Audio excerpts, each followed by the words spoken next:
Hello students, I welcome you all to Current Affair Lectures by Azad ICS Academy, and today we are going to discuss the current affairs of 7th Feb 2025, right? So today we will be discussing some of the important topics, right? Let us see what are the important articles that we have for today.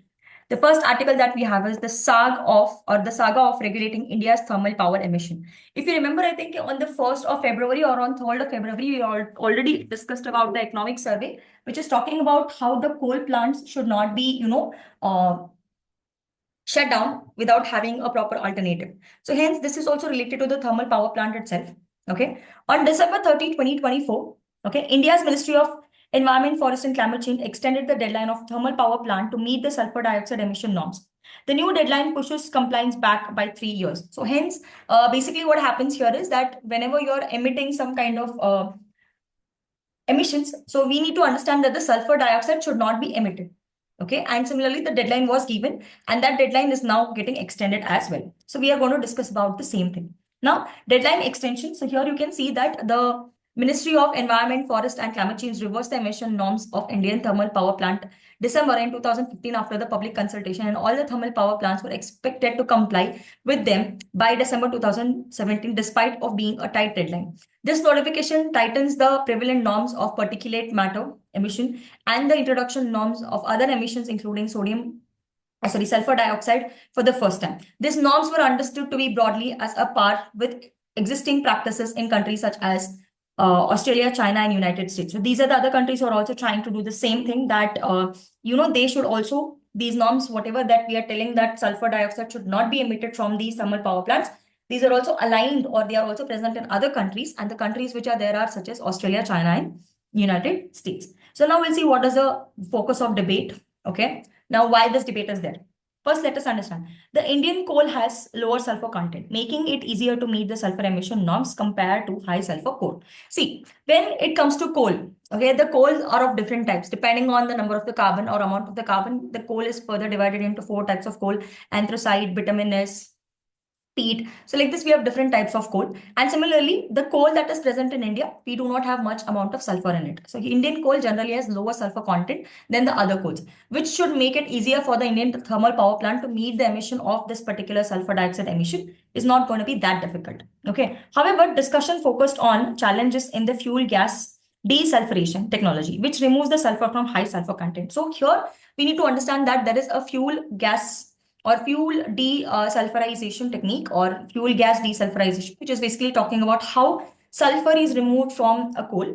Okay. Despite these norms have mandated this particular fuel gas desulfurization, the discussion became one about the issue such as schedule of this installation given long gestation period and likely to cost install them. So hence, what has happened here is this particular fuel gas desulfurization were made mandatory, but debates centered around their high cost. So these particular fuel gas desulfurization are of very high cost and long installment time. So the time that you need to take, is very long.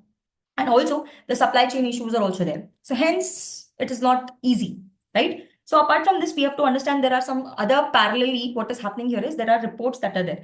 2020, 2021. The Central Electricity Authority questioned uniform emission norms and proposed to extend the deadline up to 2035. So they're asking us to extend the deadline. So here you see that they're asking us to extend the deadline up to 2035.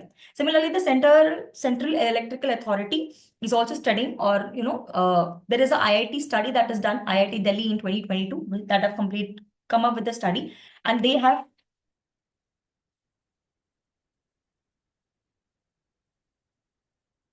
Hello, my children. ಆಡಕತ್ತಾಳ ಯಾಕ್ರಿ? Mummy ಆಡ್ಸತ್ತಾರಕ್ಕೆ ನಾನು ಮಣ್ಣೊಳಗೆ ಕುಂದಿಸಿ ನಾನು ಅವ್ರಿಬ್ರಿಗೂ ಅಭ್ಯಾಸ ತಗೊಳತ್ತೀನಿ ಹೇಳ್ರಲ್ಲ.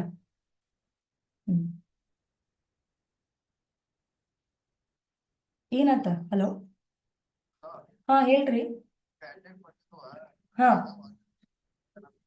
ಹಾ ಹಾ ತೋರ್ಲ, ನಿಮ್ಗೆ ಯಾವ ಚಲೋ ಅನಿಸ್ತೈತೆ? ನಾವು ಇಲ್ಲಿ LG ತಗೊಂಡೆ ನೋಡ್ರಿ, ಅದು ಚಲೋ ಐತ್ಕರೆ. ಹ್ಮ್ ಹ್ಮ್ ಆಯ್ತು.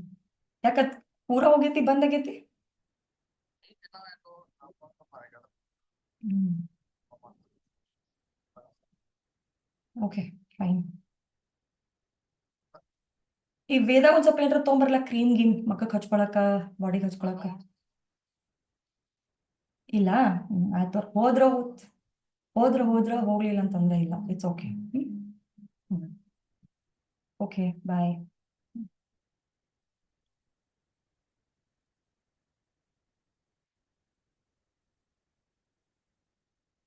Yeah, I apologize for the disturbance that was there. Right.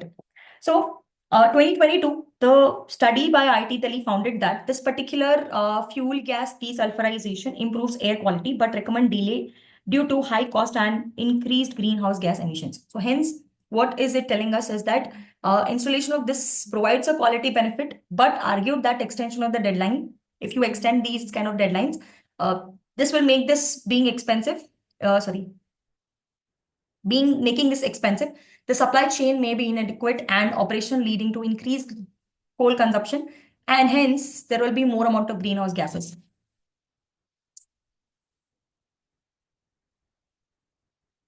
Hello, ಹಾ ಸರ್ ಹೇಳಿ. ಫ್ರೀ ಆಗಿದ್ದೆ ಅದಕ್ಕೆ ಫೋನ್ ಮಾಡಿದೆ. ನಿಮಗೆ ಫೋನ್ ಮಾಡಿನೇ ಕರೆಂಟ್ ಅಫೇರ್ ಮಾಡಬೇಕು ಅಂತ.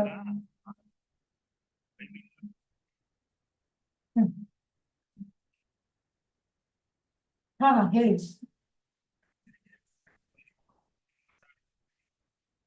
ಹಾ ಹಾ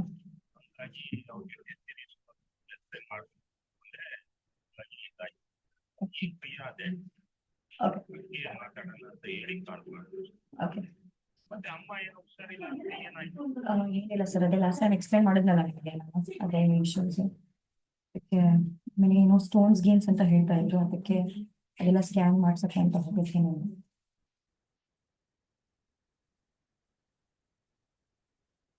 ಹಾ ಹೇಳಿ. ಸೊ ಅದೇ ಹೇಳಿದ್ನಲ್ಲ ಸರ್, ನಿಮ್ಗೆ ಎಕ್ಸ್ಪ್ಲೈನ್ ಮಾಡಿದ್ನಲ್ಲ ಮುಂಚೆ ಏನಾಗಿತ್ತು ಅಂತ, ಅದೆಲ್ಲ ಸೇಮ್ ಥಿಂಗ್. ಸೊ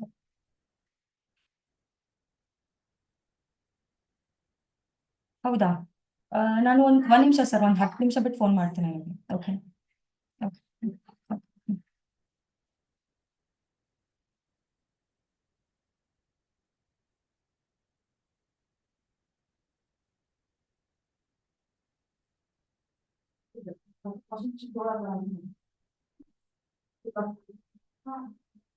ಕ್ಯಾಂಟೀನ್ ಹೋಗಿದ್ದಾರೆ.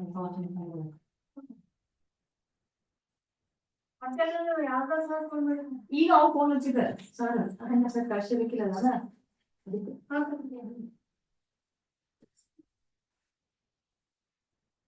ಅದಕ್ಕೆ ಮಾಡಕ್ ಕುಂದಿರ್ಬೇಕಂದ್ರೆ ಹೊರಗೆ ಫೋನ್ ಹಚ್ತಾರೆ. ಏನ್ ಮಾಡಕ್ಕೆ ಈಗ ಮಾಡ್ತಲ್ಲ ಕುಂದಿರ್ತಾನ, ಈಗ ಡರಿ ಹಾಕ್ತಾನ, ಹಾ ಮಲಿಸ್ಬಿಡ, ನೀನು ಮಕ್ಕಳು ಹೋಗ್ಬೇಕು. ನನಗ್ ಮಕ್ಕಳು ಬೇಡ, ಹೋಗ್ ಮಾರ್ಕೆಟ್ಗೆ ನನ್ ಮಕ್ಕಳು ಇವತ್ತ. ಈಗ ಏನು ಇಲ್ಲೇನೋ ಅದೇ ನೀ ಮಕ್ಕೊಂದೇನಿ, ನೀನು ದಿವ್ಸಕ್ಕೆ ಮಕ್ಕಳು ಅಷ್ಟೇ. ಈಗ ಏನ್ ಕೊಳಕಾಗ್ತೈತಿ, ನಾ ಹಾಕ್ತೇನೆ ಬಿಡ್, ನಾ ಹಾಕ್ತೇನೆ ಅಲ್ಲಿ, ಅಲ್ಲಿ ಹಾಕಕ್ ಹೋಗಿಲ್ಲ, ಹಂಗ ಹಾಕುದಿಲ್ಲ ಇಲ್ಲಿ. ಇಲ್ಲಿ ನೋಡಿ, ಇಲ್ಲ ಹಾಕೊಂಡೈತ್ಲ ಅದಕ್ಕೆ ಬಾ.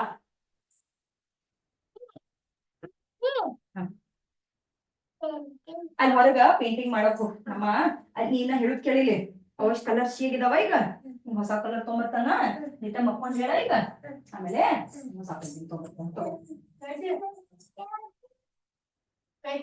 ಸಿಕ್ಕಲ್ಲಿ ಕೈ ಹಾಕೊಂಡು ಕಳಿಸ್ಬೇಕೆ ನಾನು ಕಲಿದ್ದೀನಿ.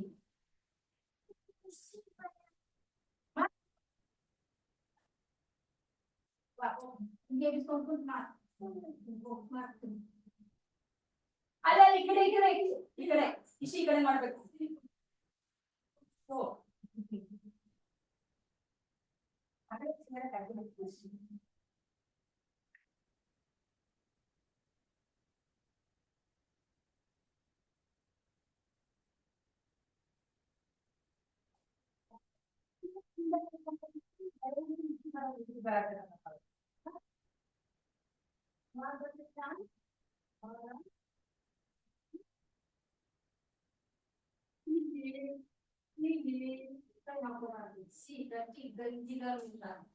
ಮಲಗಿಸ್ಕೊಸ, ನಾ ಕ್ಲಾಸ್ ರೆಕಾರ್ಡ್ ಮಾಡ್ತೀನಿ, ಈಗ ಟೈಮ್ ಆಯ್ತು, ಆಮೇಲೆ ಆಗಂಗಿಲ್ಲ.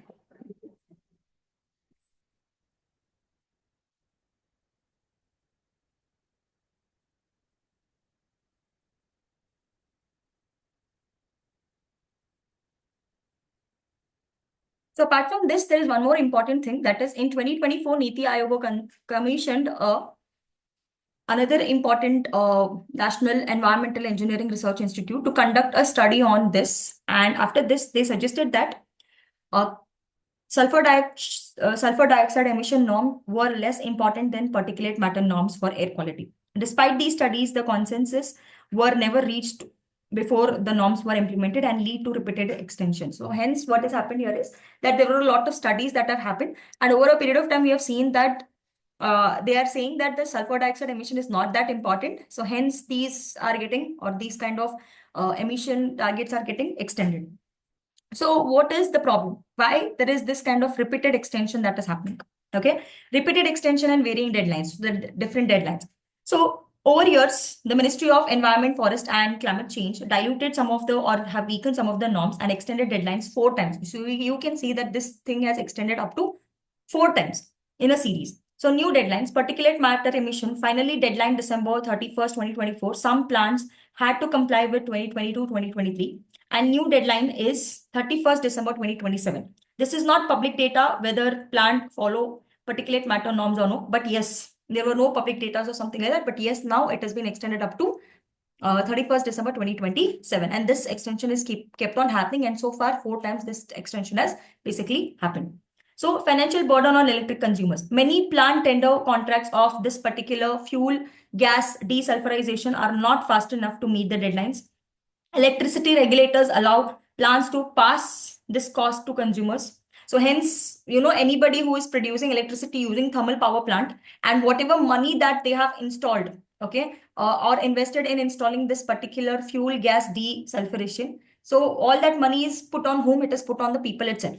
Okay, so electricity regulators are allowed the plant to basically pass this particular fuel gas desulfurization cost to consumers, even if they do not have to meet the emission norms. Even though they are not meeting it, still we the human beings or we the citizens are paying this particular money, right? Current status is, we have to understand that 22 gigawatts of thermal power plant have installed, okay, this particular fuel gas desulfurization, which is going to separate the sulfur from the coal, okay, and nearly 50% of the India's thermal power plant is advanced stages, installation stages. With deadlines extended, many power plant may not use this particular to save the cost, leading to consumer paying unused equipments and no air quality improvement. So because the deadline is, increasing, what is happening is we will still pay more money for somebody who has not installed this particular FGD, and also we will have to see that there is no power, there is no proper air quality improvisation or something like that. So this is some things. Long-term implications are also there. Delay in these kind of norms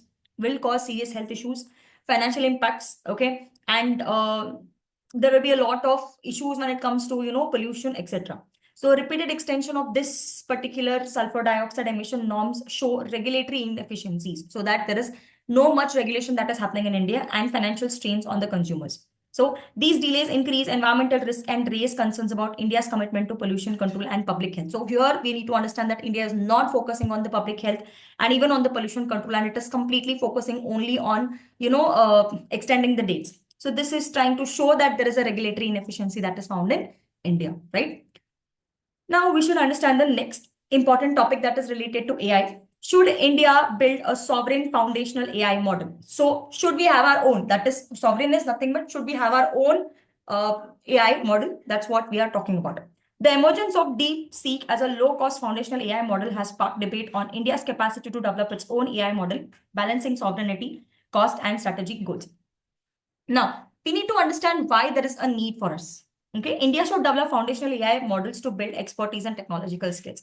See, as we all have seen that in the previous lectures or even in the previous current affairs also, for Viksit Bharat, we need to make sure that there is a lot of job opportunities when it comes to AI, okay, and climate-based, and also some centric jobs. So one of that is also AI. So if we are having our own sovereign AI, we can create a lot of job opportunities also. So hence, it's very important for us to build. It's important to have people who can create and improve AI models and develop applications on top of them. So it's very important that we have all these things in our country. Sanction on AI related technologies like chip software could impact AI growth as well. So if we are trying to do a lot of sanction, then that will automatically, impact our AI growth. So open source AI model exists, allowing India to modify and use them without starting from the scratch. So there are some existing open AI models as well, but we can use them itself, and we do not have to find everything from the scratch. But again, see, it's not easy for us, or it will not be again sovereign. Is sovereign a major concern, or is sovereignty a major concern? Some believe sovereignty should be a reason for building AI model, but others argue that India cannot adopt open AI model instead. So India can also. So there are some people who say that no, everything should be done from the scratch, and some of them say that no, it's not required. We already have an open thing, and we can take it from there itself. See, there are two things. Obviously, if you're taking it from open, it will not be sovereign. And if you are doing sovereign, you are going to invest in a lot of money and a lot of resources. AI development depends upon advanced chips, which India does not currently manufacture. So we need to understand that whatever AI is being generated is not easy. So if you want to have your own AI, what you need to worry, or what you need to have in mind is that you need to have your own chip manufacturing, which India is not doing currently. So hence, it's very difficult for India to have a sovereign AI. This is something that we need to focus upon, right? And if global restrictions are imposed on AI technology, India should still use open AI models. So if we are, even though there are restrictions, what we need to understand is we can still use open AI is what we are trying to understand. No, not just that, we will also have a lot of financial challenges when it comes to AI. Okay. Creating high quality AI model is very expensive and requires hundreds and millions of dollars. As I already told you, it's not easy.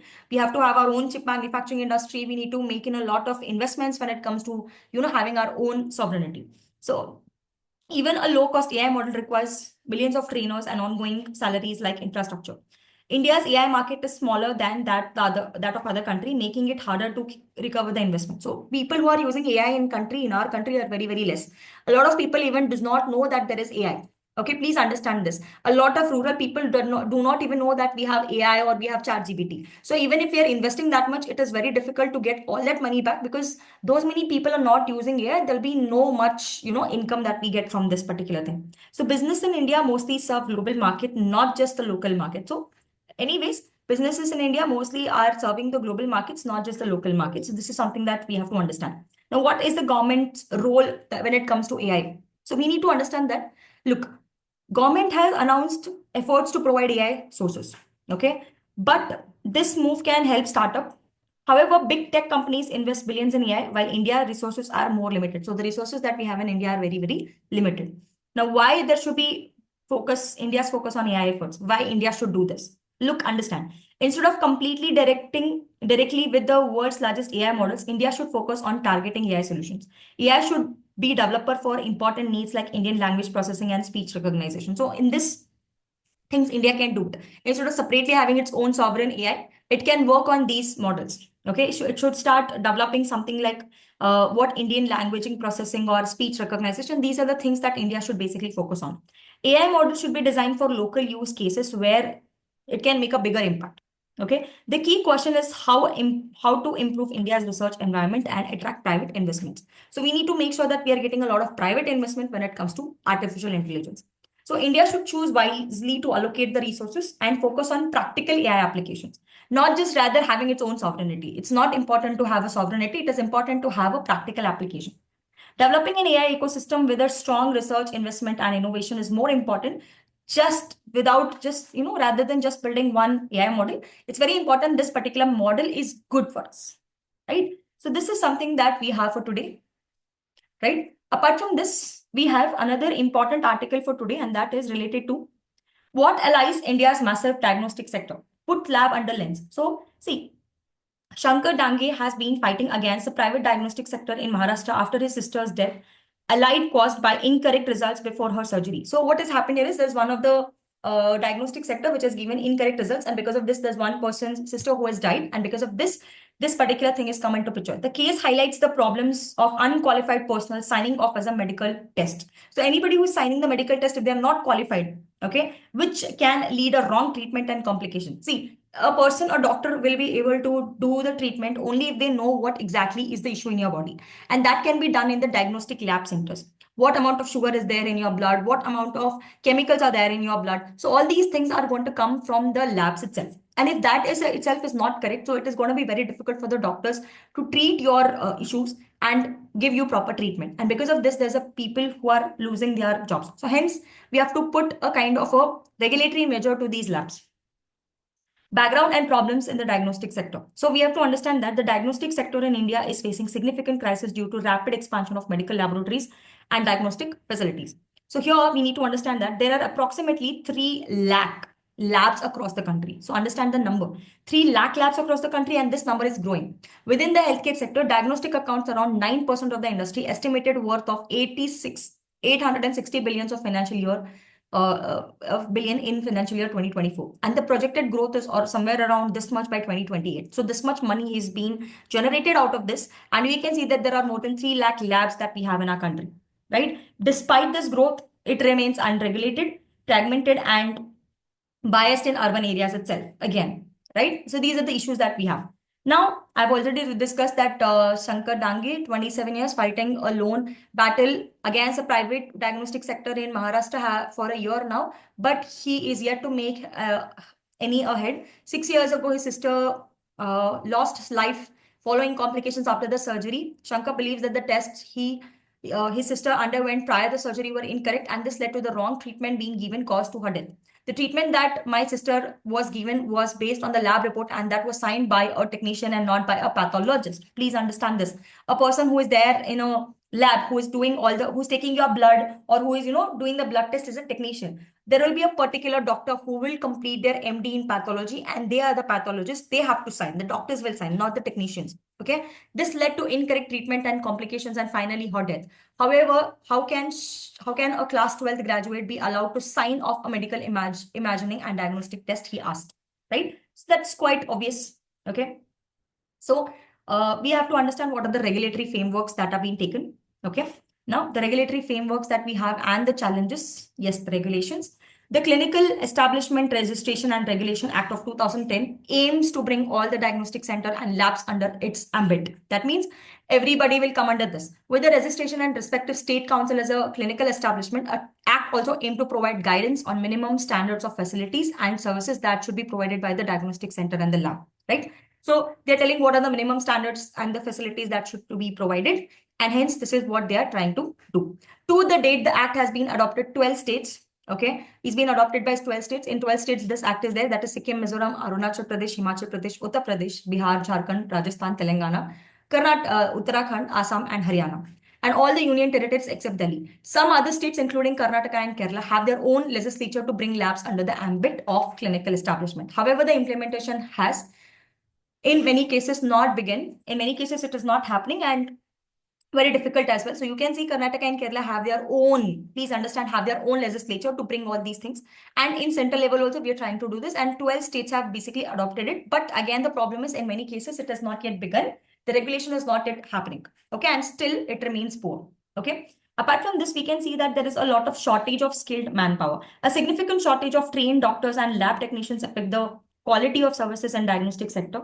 Accredited labs are required to have a full-time technician, but many small labs cannot afford such a staff, leading to unreliable results. So automatically, the lab people do not want to give that much money to people, and that's why they are taking a smaller people who are just there for part-time or something like that. Okay, results show a lack of microbiologists and trained professionals in some areas as well.